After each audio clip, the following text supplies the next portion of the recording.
Hello and welcome to the fourth episode of the Psi-Comm podcast series brought to you by Chrysalis. I am S. Trisha and today we have with us Professor Sundar Sarrukai. Professor Sundar Sarrukai is trained in physics and philosophy and as a PhD from Purdue University. He works primarily in the philosophy of the natural and social sciences.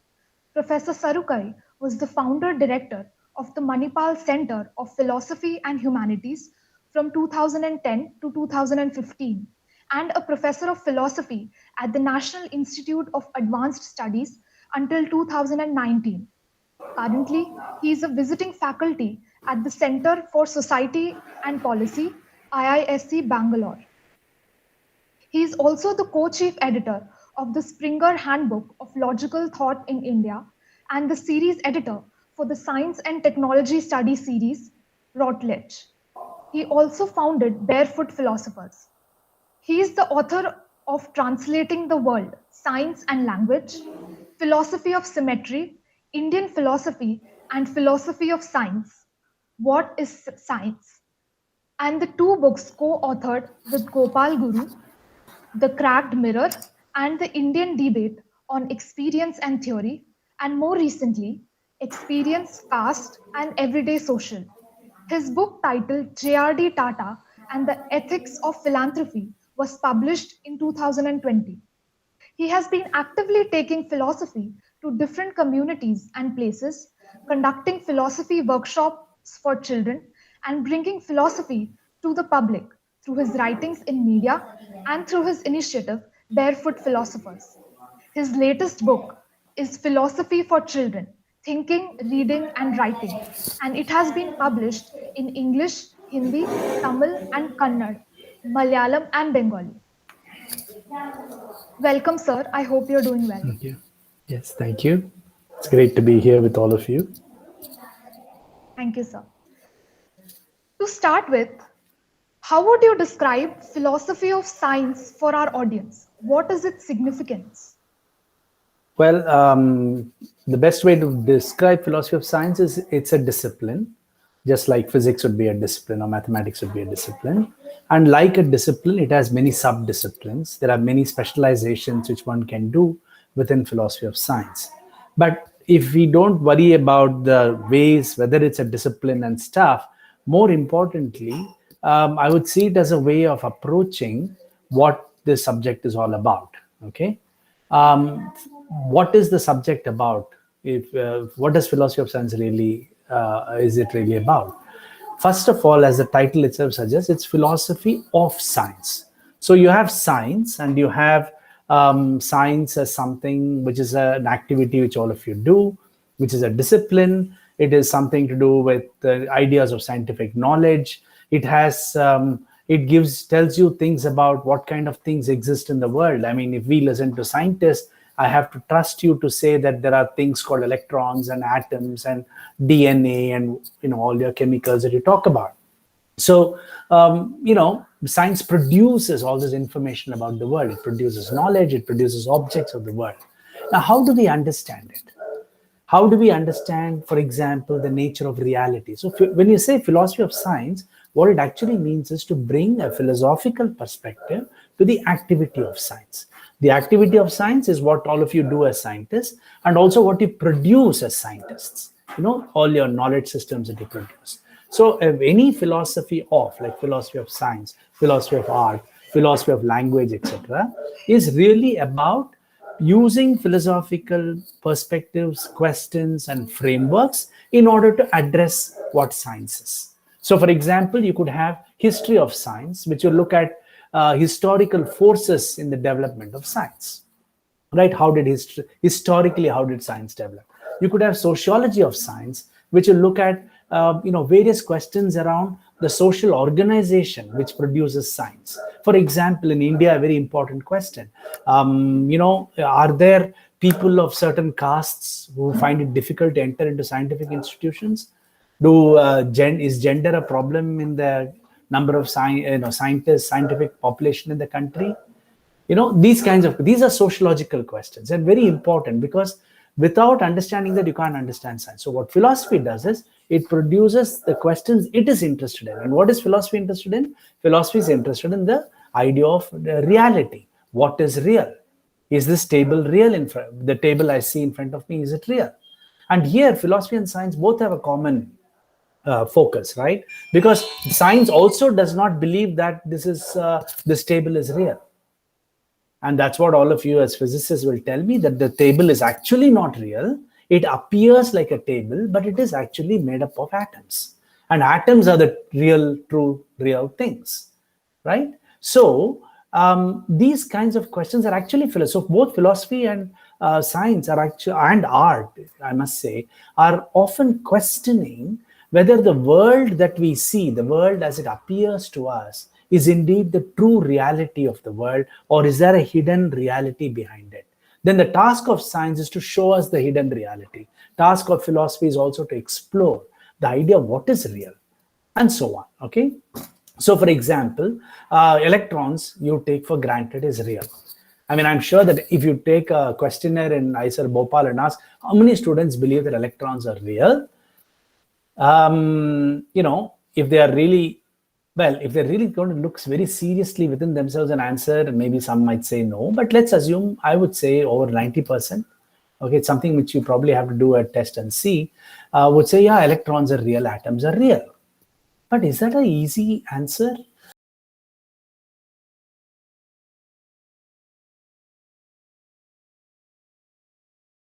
Is it an easy question to answer? Do the science students say electrons and atoms are real because they have been told, or they are convinced of the evidence? Because after all, when you look at, for example, the presence of an electron in a cloud chamber experiment, or you see the photos, the tracks of electrons when they bend under some electromagnetic field, and you see a photograph, they're just like scratches. And from the scratches, you're inferring that they are electrons. So you're not really pointing to an electron in that sense. And you should remember, even within science, even for atoms and molecules, it was a major debate, even among practicing scientists. So as late as the early 20th century, 1900, 1910, 1920, people are still asking, are atoms really real, or are they a way of talking about the world? So philosophy's questions, so when philosophers are asking, is the electron real, it is not that we are doubting you. It's not like we are challenging you. We are only saying, well, what is the nature of reality? How do I know that something is real and not real? And the scientists have obviously an answer to that, right? So philosophy, so one aspect of philosophy is to bring the philosophical question of reality to science. The other question of philosophy, the framework which it puts on science, the question of philosophy from science, is about the nature of knowledge. Knowledge is very fascinating. Science is all about knowledge and truth. You keep using the word truth. So science is about knowledge and truth. But it is philosophy which will ask the question, what exactly is knowledge? Is knowledge different from belief? Is it different from some guesswork? What do I need to know before I call something as knowledge? And of course, scientists will say you have evidence, you have proof, you have theory, etc. So to understand the nature of knowledge is a sub-discipline of philosophy called epistemology, a theory of knowledge. So when philosophers are asking, what is scientific knowledge? Again, they're not criticizing question of what is knowledge. They're asking, what is the nature of knowledge in science? Is it like religious knowledge, for example? Is it like psychological knowledge? For example, you have knowledge of what is happening in your head, in your mind, whatever you want to call it, right? You are having a thought, only you know about it. I don't know about it. Now, is that knowledge for you or not? Would it be true to say, for example, suppose I was saying, I was thinking about going to a film, for example, that's a thought I had, and I tell you, I was actually thinking about going to a film, and you say, no, that's not true, that's not correct, that's not thing. How do we even, is that valid? Don't I have knowledge of myself? So these questions about different types of knowledge are present. Moral knowledge is very important. Killing is wrong. Is that a piece of knowledge, or is it just a belief? Can I justify it as knowledge? So there's an idea of justification which is connected to knowledge. So can killing is wrong? How do I justify it? Does it become knowledge? So knowledge of the moral world is different from knowledge of the empirical world, which is what science is concerned in. Look at knowledge of mathematics, mathematical knowledge. Is 2 plus 2 equal to 4 the same kind of knowledge that electrons are real or electrons have a negative charge? Electrons, at least you will say, oh, it's physical, it has properties, I can measure it, I can do some experiments with it. But what is the thing what kind of knowledge and what kind of truth is mathematical knowledge and mathematical truth?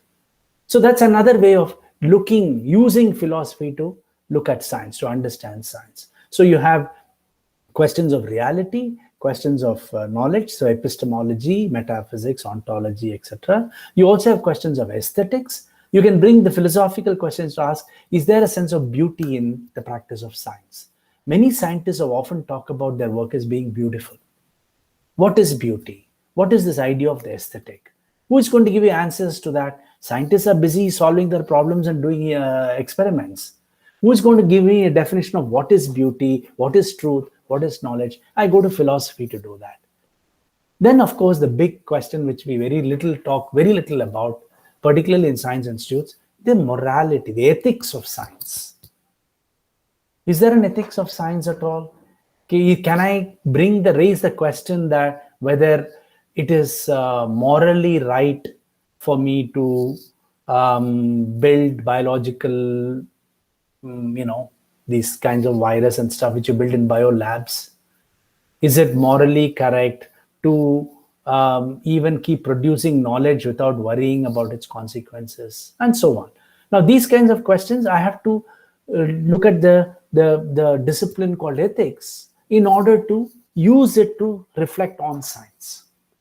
So all the sub-branches of philosophy are used to think about science. So that I would call loosely as philosophy of science. And it raises various ways of understanding giving us a deeper and a more complex understanding of what science really is all about. That was a splendid introduction, sir. So how does understanding the history, philosophy, and sociology of science help develop the future of science? Yeah, it's a very important question. And, this is a question which at least those of us who want to do history, philosophy, and HPS, as we call it, history, philosophy, and sociology of science, or science studies, as we call it now, we have to answer, because it's upon us to be able to convince you that these matter to something. I don't know that it matters to science or what. And it's also true that a large number of scientists don't respect these disciplines, or they don't think they actually matter to science, right? We know that very well. And that's the reason why you would have big science institutes for years in India without having professional historians, philosophers, and sociologists of science teaching these disciplines, and departments which are as strong in these disciplines as it is in physics, chemistry, maths, etc.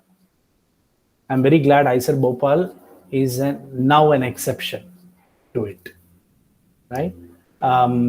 So what I'm trying to say is, but right from the beginning, if you look at all the IIScs and IITs, and also IISc, on all the science institutes, TIFR, etc., there's a strong resistance against HPS because they misunderstand HPS as being anti-science or critiquing science. But what they don't understand is, it is almost like calling scientists as anti-nature. Just because you want to understand nature, can you become anti-nature? If you ask, I don't know why the eclipse happens, I want to understand why eclipse happens, would that be called anti-eclipse? I don't know, whatever you want to call it, anti-nature, anti-eclipse. You want to understand what makes these things happen. So HPS is, so the question of what HPS is relevant for is a difficult question, right? So scientists will say, just because you do HPS, will you do physics better or biology or mathematics better? I don't think so. Okay, I'm saying I don't think so as a structurally. I don't think that just because you teach that they will do science better. But you know what I want to ask you? I want to ask you, just because you teach physics, chemistry, maths, you think your students are going to become better physicists, chemists, and mathematicians? Doing better, producing innovative work It's not about what you are learning in classroom. If it were so, then everybody coming out of all our IISers, etc., and IIT should be doing great work in science. And yet, look at this. I mean, you have really touched upon a very important problem. So, but please stop me if I keep going on, because you may have other questions, right? So I'm just saying, because I think this is a question we need to answer in the context of our country, why they are resisting any of the allowing these kind of disciplines or getting funds to do work in these disciplines. Extremely difficult. Science institutes won't do it. So what I'm saying is, the first question is, does it help you to do better science? In my view, I think it does. I'm in a big minority in this. Why do I think it does? It goes back to the definition of what it means to do better science. For me, doing better science, a lot of science, let's accept it today, a lot of science is clerical work today. What do I mean by clerical work? I don't mean it's anything less. I think clerical work is the most important work which supports the whole structure of societies, including science. Clerical work is you do somebody will do, you solve a model here, you do some numerical simulation there, you do an experiment that somebody has done and you do it. Today we publish about 3 million papers in science today. Scientists have no time to follow the amount of publications which are happening in science. And 3 millions are the published in 1 year, approximately between 2.5 to 3 million per year, which are published. But 10 times more are probably being written and sent for publication and are being rejected. So much of so-called new knowledge is being produced every day. Doesn't make sense at all. That's what I mean by the clerical work of a lot of science. But innovative work in science. What do you need to produce great innovative work in science? Just purely good science training will allow you to produce it. Maybe for individuals, yes. But for a society, no. The best example I can only give is empirical examples. Why is it that societies which have been very creative in science have produced so-called, very high levels of science, let's say like the US, for example, or Germany, or even Russia to some extent? Why is it that their science institute, their universities, which is where research and teaching happens, have produced some of, will have very good physics departments, but will also have very good humanities departments? If Harvard has very good physics and maths and biology departments, it also has an excellent history of science and philosophy of science and, literature departments. And unless you have that, you cannot produce a culture of excellence. A culture of excellence comes from having, great excellence from other disciplines. So one of the arguments is, to produce good science, you need a culture of creative thinking from different fields. And why am I saying this again? Because if you look at history of science, you will get so many examples of great scientific discoveries and results, which were not done by people following the rules of your discipline, sitting in your labs or solving some work. It has come from very creative inputs from suddenly encountering society or thinking about some other type of a problem or just sitting and daydreaming and getting an answer. These are all processes which have produced good science. Now, is it an accident? And I hate saying this because people will jump at me, I know. But is it an accident that post-independence, we have not produced work in India which has led to a Nobel Prize?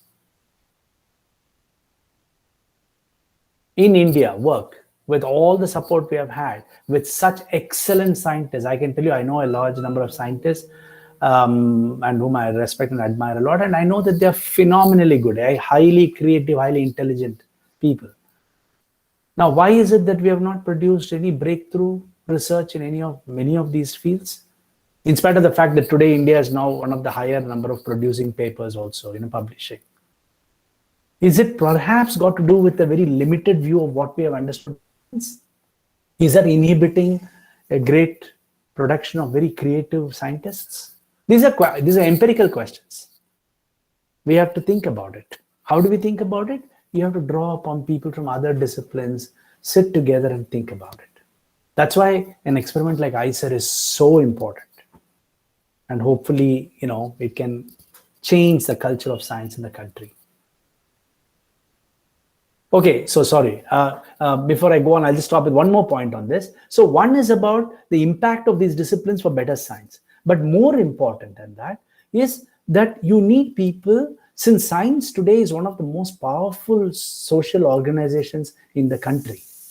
In fact, the amount of funding which goes to one particular human activity is the largest in the case of science. Like artists don't get any amount of kind of money you get. Social scientists don't get a minute fraction of what you get. Philosophy, of course, is zero compared to all this. Now, given all this, and given the fact that scientists have very much of political power in the country, and a lot of scientists say no, etc. Look, scientists are there in all the advisory boards advising the government, right from your telecom to your nuclear program to space program and so on.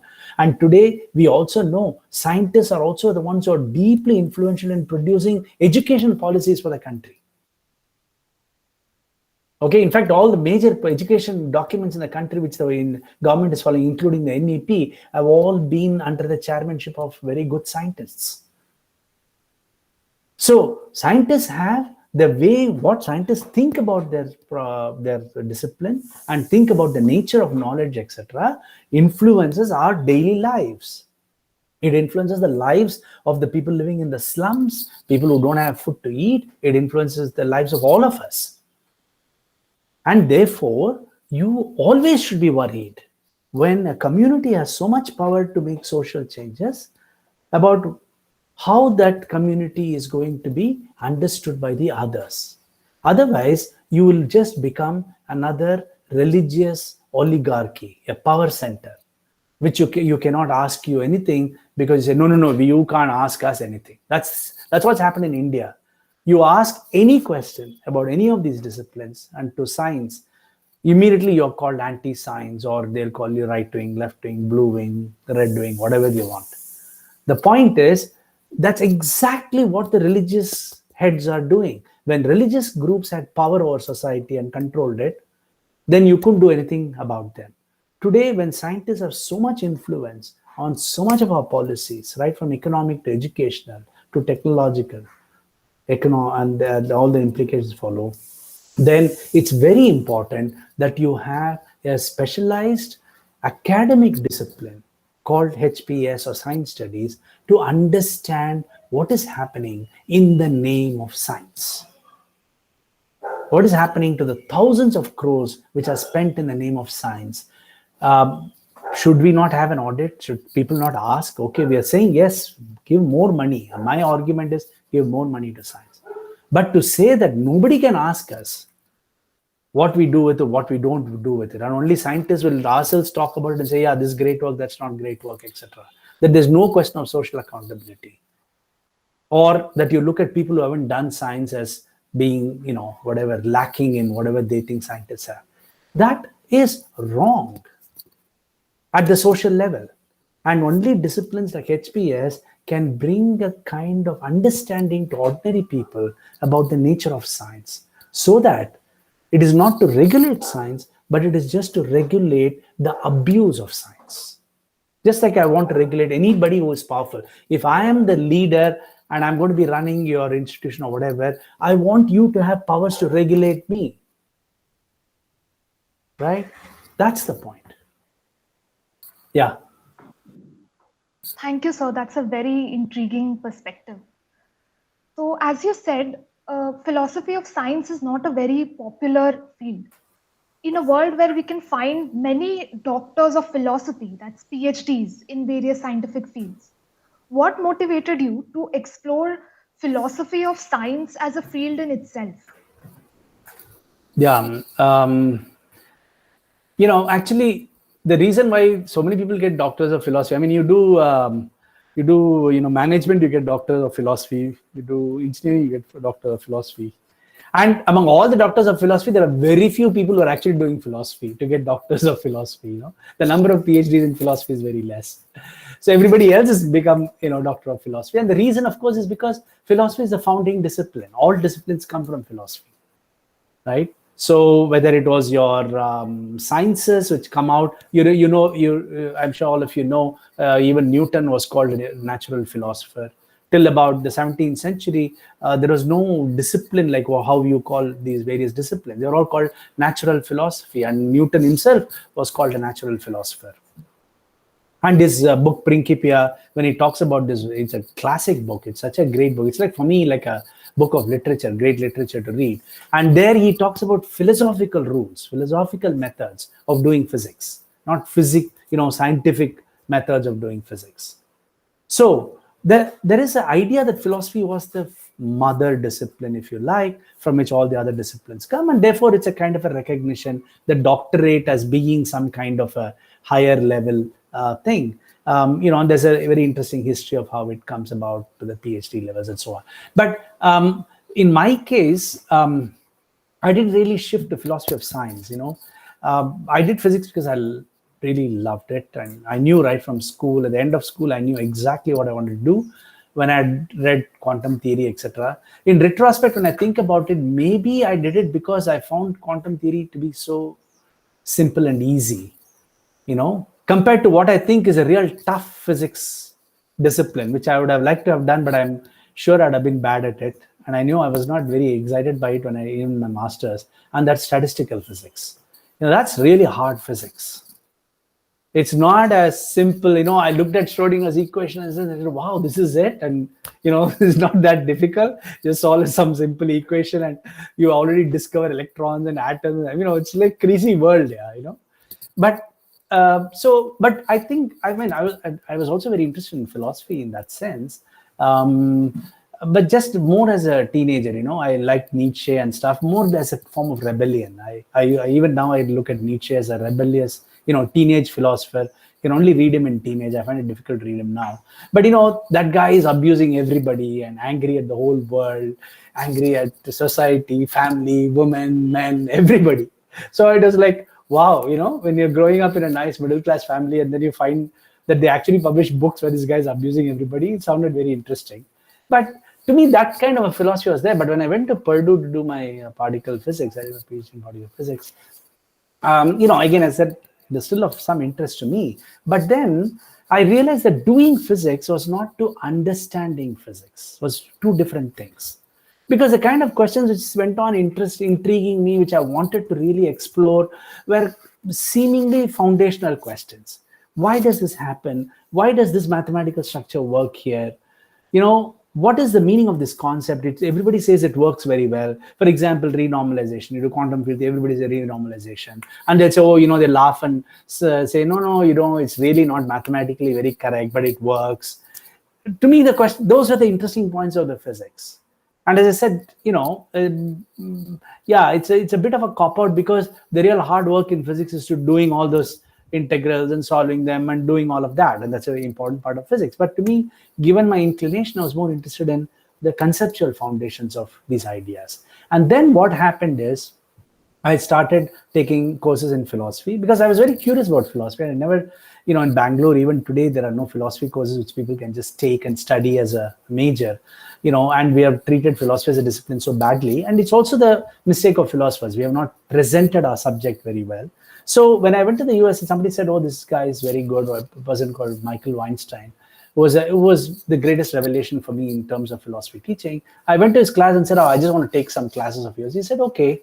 And I sat in his class, and then, it took me some time to understand what they're talking about. Why are they writing so much, They could have done an easy, simple mathematical equation. Things would have been easy. The typical thing that scientists tell us when you talk to them about philosophy. So it started off like that. But then I took courses for many years, and I just only did philosophy, not philosophy of science.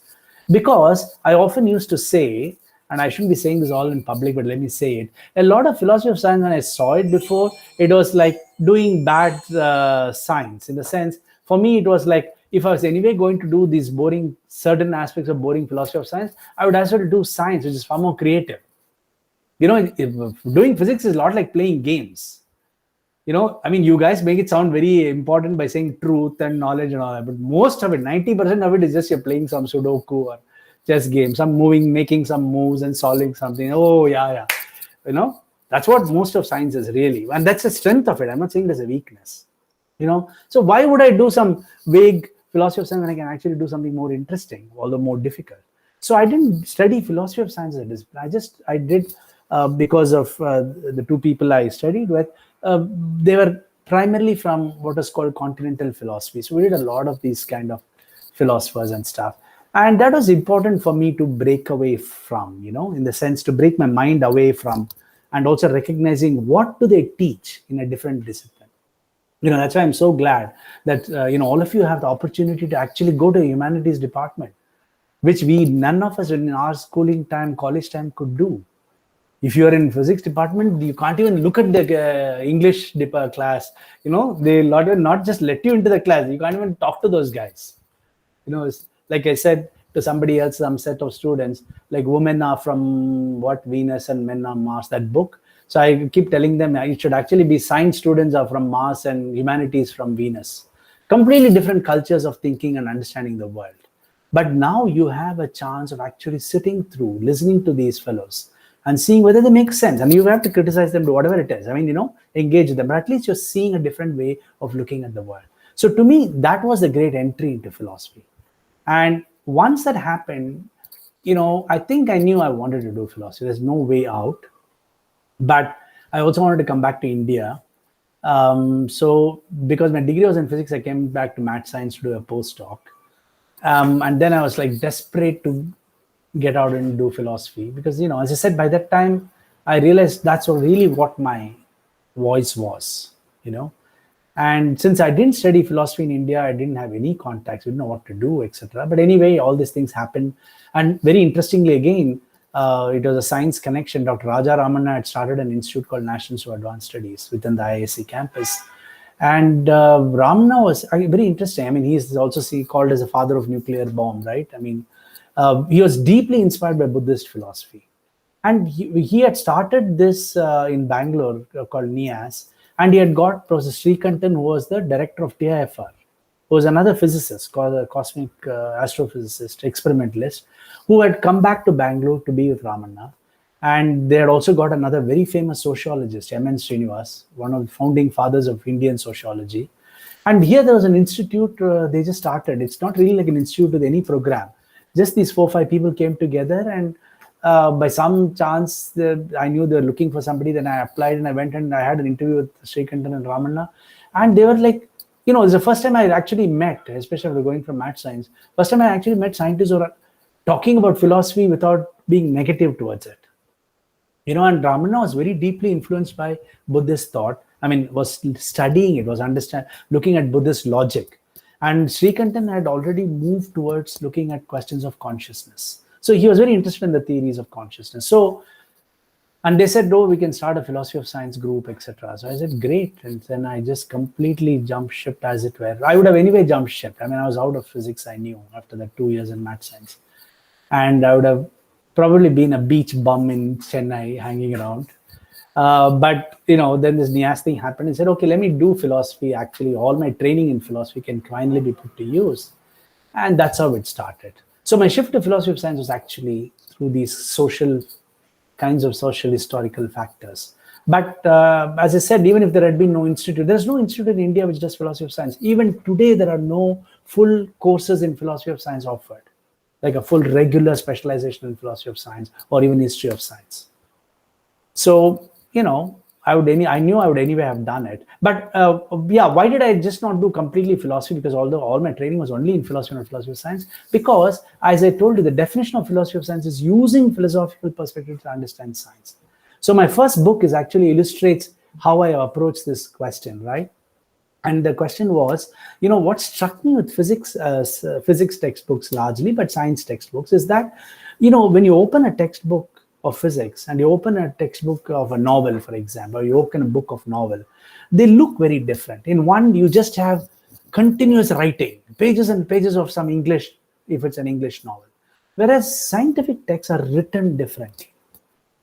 There's an equation, there's a graph, there's some English words in between. So I asked a very simple question to myself. All my work I've done is for trying to answer questions to myself. I asked the question, how do scientists, how are they expected to read this book? What language should they know? What is happening cognitively to them when they read, let m be mass, then next line is m squared, d squared by dx or something. And they say, oh yeah, now I understand. What's happening? How do you read a book? how do you create a theory of meaning for a science text? And that, of course, is influenced by my studying in philosophy about texts and meanings and texts and so on.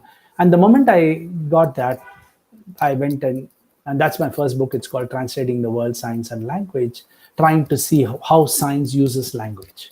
And the question of mathematics is central to this, of course. And so somehow or the other, I've come around all the time, not to working on, established problems in philosophy of science, which never interested me. As I said, science seemed to be more interesting to me than that. But in trying to pose new questions in science, which mattered to my understanding of science. So the first one was Science and Language. Then the second book I wrote is in Philosophy of Symmetry. And again, it came back, obviously in particle physics, all you do is symmetry and group theory. And then you also know, if you look at arts, symmetry is such an important concept. So symmetry seems to be a very, biologically, very, very important concept. So the question was, what is this concept of symmetry? What is it to do a philosophy of symmetry? So I went and said, let me figure that out. So I went and wrote a book about it. So this is the ways in which I've been wasting my time and doing what I call as my philosophy of science. Thank you, sir, for that wonderful insight. I'm sure it will motivate some of our audience members to pursue this field. You have noted that the philosophy of science is almost completely drawn from the Western philosophical tradition, and that there is a need to decolonize science. Why do you think this is vital to address in this age? Okay. As I said, when I saw these questions, they're such good questions. So I must thank whoever put these things and all of you who worked on this, because it's really interesting, because you've really caught on to some very important points which matter to the doing of science in India today. So the question of decolonization is always it's a political question. Today in India, you talk about decolonization, you are branded this and that. I mean, today I think the standard branding is you're a writer, right wing, whatever. Okay, and it's a very troubling thing for many of us who have taken very strong left positions, who have written publicly against right-wing positions in various ways in politics and so on, and not just talking about it inside our houses. The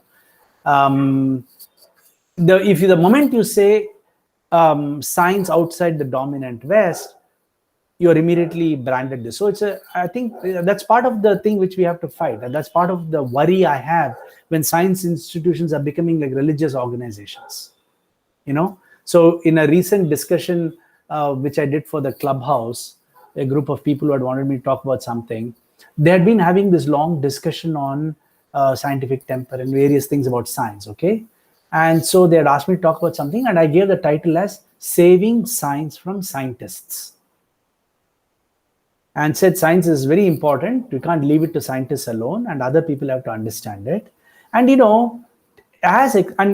large number of those people in that group who came for the talk and who had discussions with me were from science, and they were very, they are very pro-science, right? Publicly pro-science. And as expected, the organizers immediately, the moment I gave the title, they said, we should change it, the science group will attack us and all that. I said, look, you're doing exactly like the jihadi questions. If I can't say anything about religion, other people will attack you. You can't give in to the right-wing elements in science, right? In the name of science, there's a very strong right-wing element in science. So, but anyway, we did that, and there are a couple of people who wrote Facebook posts before the talk saying, this is how right-wing is going to do this, etc.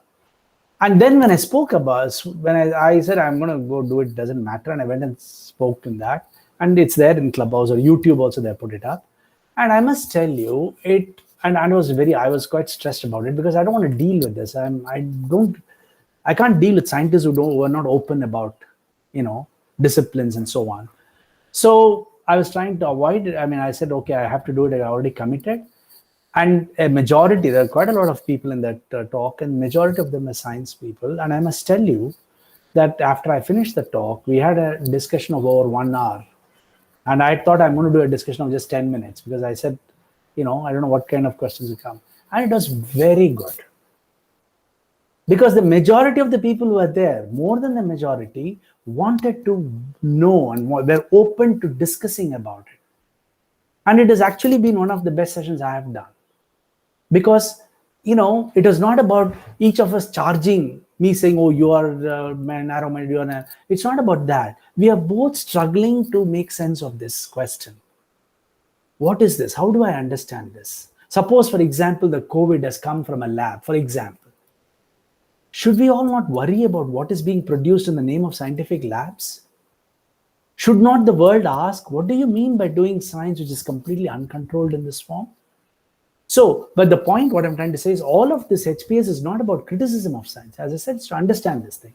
So, why I was saying this is because I think I've forgotten your question. There's a problem with talking too much. Yeah, no. So one of the reasons why I was talking about this is one of the problems of questions of the question of decolonization comes from Ayurveda, for example, Ayurvedic knowledge or other knowledge systems. And that's a red flag for a lot of scientists, especially modern medical scientists, which has come down to other science community. The moment you say Ayurveda knowledge systems, they will first of all, reject it, etc., etc. And then it goes into this politics. No, the point what I'm trying to say is that to me, my entry into the decolonization did not come as decolonizing question at all. It came because of a very simple thing which happened. As I said, after my encounter with the Ramanna and others, I really discovered Indian philosophy. I had not done Indian philosophy when I was a student in philosophy at Purdue, because there was nobody teaching Indian philosophy, and nobody in the whole world, the Western world, in all the big best departments will continue doing philosophy as if it's only from one small group of white males, largely. Okay, so I had no exposure to that, etc. But when I came and then I saw, why is Ramanna? I remember first time I met him and we had a discussion, he said, you should go check out the Shabatsky's book, Buddhist Logic, in 2 volumes. And I went and looked at it and I said, wow, there's a lot of interesting stuff here about what is logic and stuff. And then I discovered one of the greatest philosophers in the Indian context, Bimal Matilal, who was at Oxford then, and he had just passed away or something like that. But he has written some really remarkable books on Nyaya, particularly the Nyaya tradition, Nyaya Buddhist tradition, and so on. And when I read those books, let me tell you, and this is not about being Indian or Chinese. If I had stumbled upon an Ethiopian who had written of that nature, asking those kinds of questions and analysis, which are so deep, it would still have struck me. But it just so happened when I discovered Matilal and then later on Mohanty and others, I discovered a really brave, new, rich world of Indian philosophical traditions. Very critical. And the point about Nyaya, Buddhists, etc., they can give any logician a run for their money even today. Okay, very deep, very critical. And that started, so I started looking at those concepts. And then it struck me that all of the philosophy of science I've been reading and teaching, we're also working on, what does philosophy of science talk about? It'll ask what is knowledge, right? So as I told you, what is truth, theories of knowledge, ideas of space, ideas of time, for example. These are common questions. Causality is another major theme which philosophers of science talk about, because causality is very important for science, but the nature of causality is extremely difficult to understand.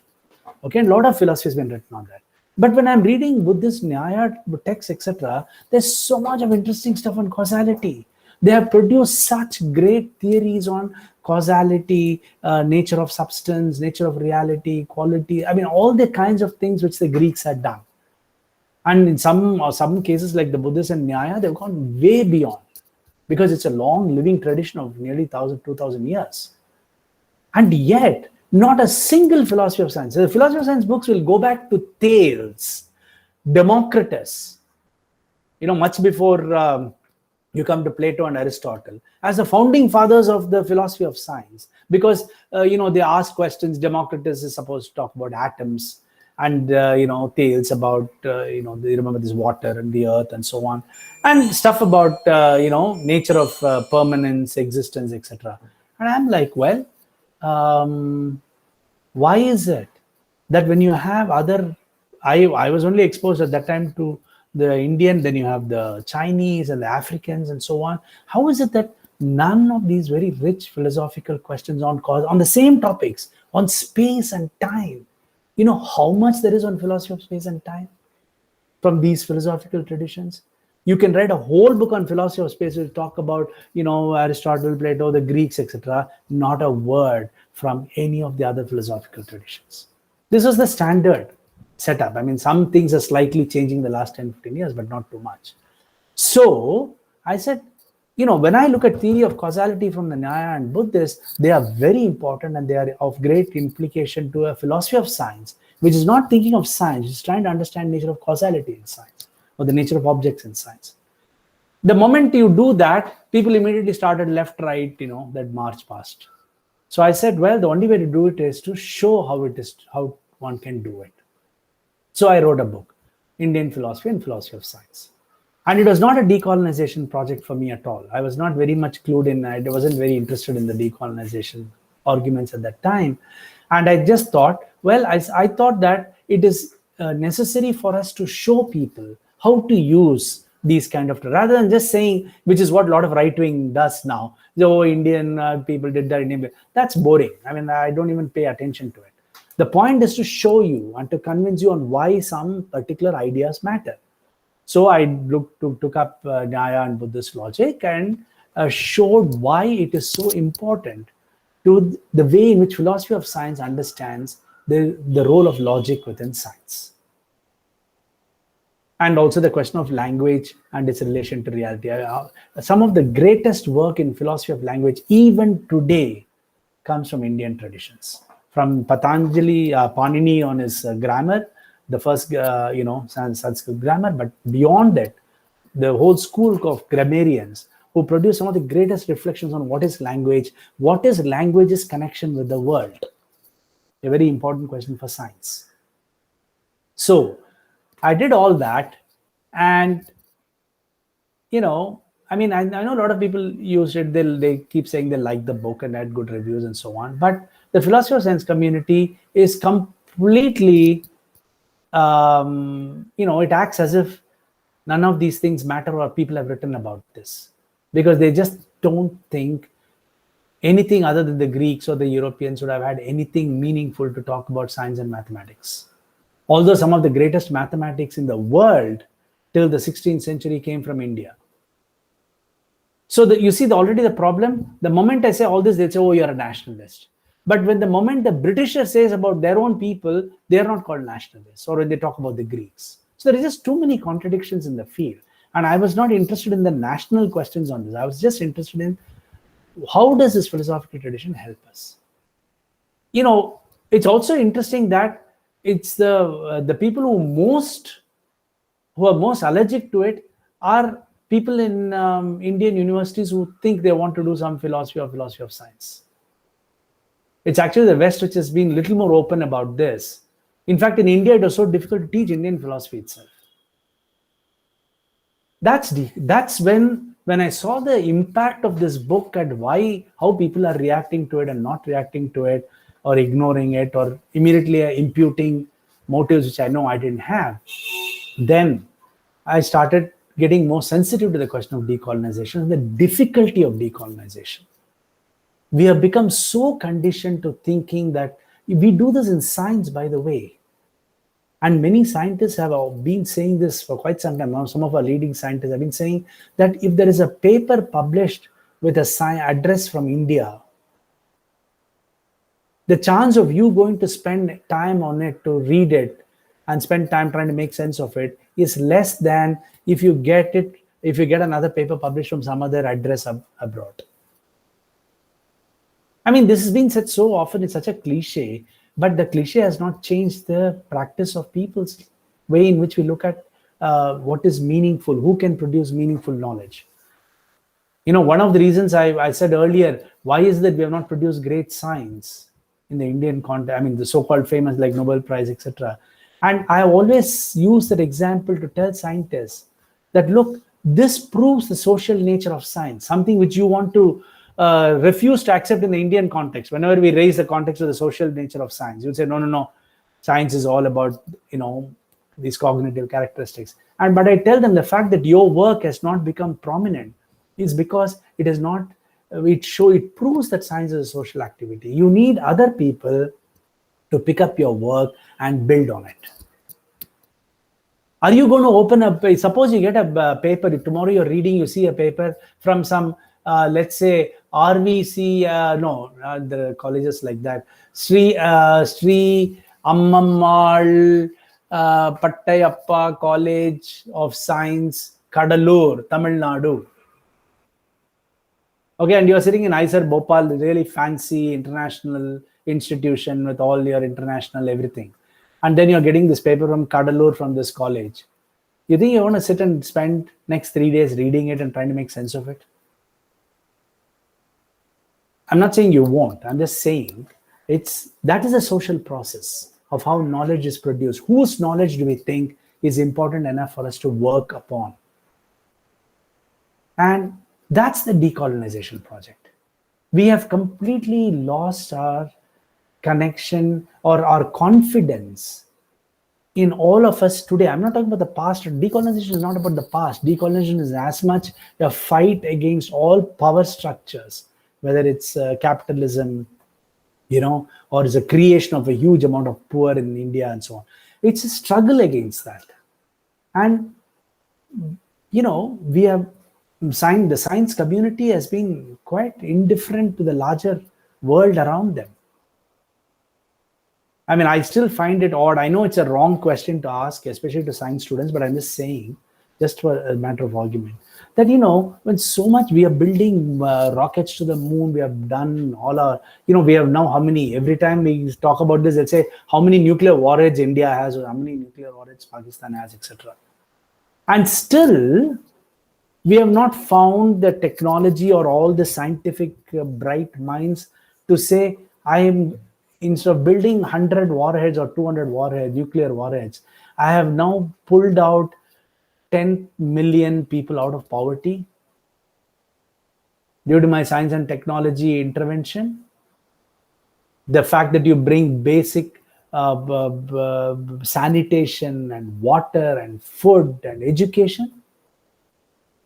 Is that too much to ask? And no, a scientist's response is very simple. If I was a science student, I would have said, it's not my problem. I'm taking my money. I'm doing whatever I am supposed to do. You don't put all the world's problem on me.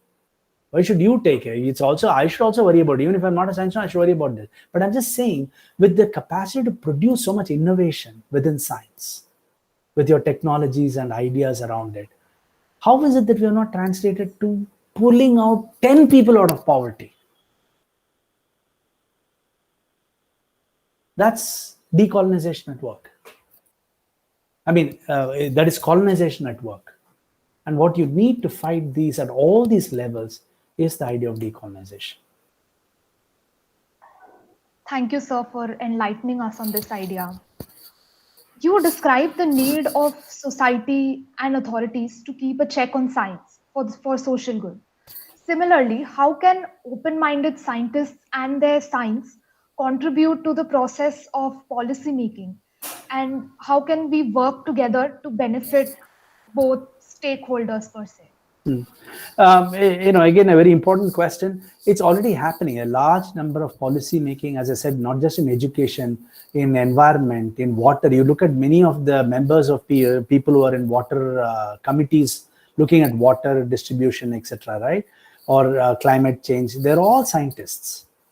There are a few social scientists there, but in general, from what I have seen, there's very little of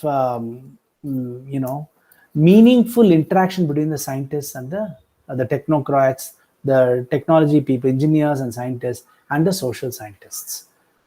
The social scientists understand society. You may agree with them or you may not agree with them, but at least that's their discipline. Like if you are a nuclear physicist and you tell me this is how the nucleus is, I may agree with you or not agree with you, doesn't come into the picture. You know more about it, you have done whatever it is, you have learned about it. Okay, and if you have studied topology and surfaces, you obviously know much more about it than I would know. Just because I keep throwing a cricket ball doesn't mean I know everything about spheres. So I grant you that fact that you guys know something about it. But scientists are so difficult to grant this simple observation to social scientists.